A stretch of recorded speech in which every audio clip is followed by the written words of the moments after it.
one king, he got a beautiful necklace worth millions, and he offered it to his loving daughter, the princess. The princess was one day bathing and had placed the necklace on the windowsill, and a bird carried it away and went off. So the princess was heartbroken on the loss of that precious necklace. The king ordered a reward of $50,000 for anybody who would find that necklace and bring it back.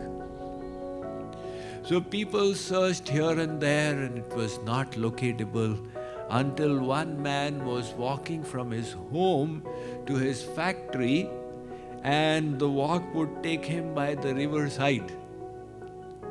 And the factory waste would flow down that river. There he saw the necklace on the water. He said, "Wow, I can claim my reward." He tried to reach out to it, but he was unable to. He thought, "Let me try again." He held on to the edge of the bank and then again tried, but he seemed to have missed it. He could see the necklace was still there. He said, "All right, never mind, I'll try tomorrow." The next day when he was walking to his factory, he had brought a stick along. Now with the stick he tried. Again he missed it. Every time he would go for it, and when he would lift, he would find the necklace is still there. Third day, he came in a pee-pee suit because the water was so terrible. And he said, 50,000 gold coins is definitely worth it. So he jumped into that sewage water to grab the necklace, but it still did not come under his hands. But he would see it always there. Finally, he went to his Guruji and said, "Guruji, there is the scope of getting $50,000. I promise I'll give 10% to the ashram, but I'm not able to get hold of it." Guruji said, "You know what? Are you sure the necklace is there? I can see it."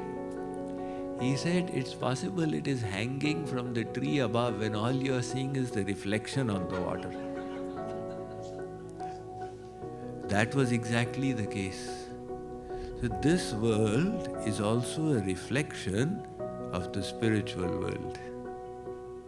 That spiritual world that is free of birth, disease, old age and death, where souls who are free from anger, greed, desire, who have perfected themselves, are eternally engaging in the divine pastimes of the Lord, participating in their Nitya Leela.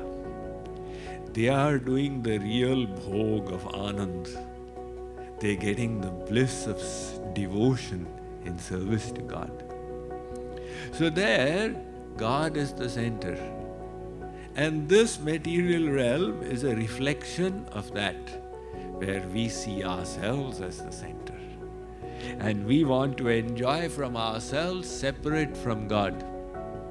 Now that illusion, we carry on trying and we don't find the real happiness. It seems there's happiness there, but you are never able to really grasp it. So Kripaluji Maharaj explained like this, that there is one man who is standing in the hot sun and he is being whipped. He says, "Don't beat me, don't beat me." The person says, "Okay, I'll not beat you." Maja aa gaya, I'm so happy. Now after 2 hours in the sun, you say, "All right, come into the shade, but keep standing, not allowed to sit." He comes in the shade, maja aa gaya. After another 2 hours, you say, "Okay, sit down." He sits down, maja aa gaya. So that maja is not true maja, it is just that the miseries are reducing a little bit and the person is thinking maja aa gaya. Likewise, we discussed the power of dopamine, right? It creates the desires. Oh, if I can get that object, I will get happiness. And right now there is tension. So this tension, the removal of it by the objects of the senses, we say, maja aa gaya. But it doesn't solve the problem. Shri Krishna says, look, they have a beginning and they have an end. So those who are intelligent, they cut through this illusion. Those who are not, they keep on running after it. So the intelligent people, they say, we will not delight in them. We want something that is more substantial, that will truly fulfill the yearning of the soul. Otherwise you go on and on and on. People are running 30 years, 40 years, 50 years, 60 years. They're still running. I remember about 10 years ago, there was one lady, Western lady, who had become a devotee, and she was inspired. And after she was fully inspired for 1 or 2 years, she said, Swamiji, I'm thinking of getting married. Should I get married? I said, how old are you? She said, I'm 50 years old. So I found that a little strange. Because, preaching in India for so many years, at 50 years, nobody says, let me get married. So I said, have you been married before? She said, yes.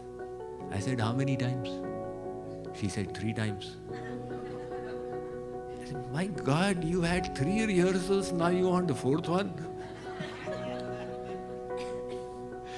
It is like this guy, Jack. He was eating chilies and sweating and sweating and sweating.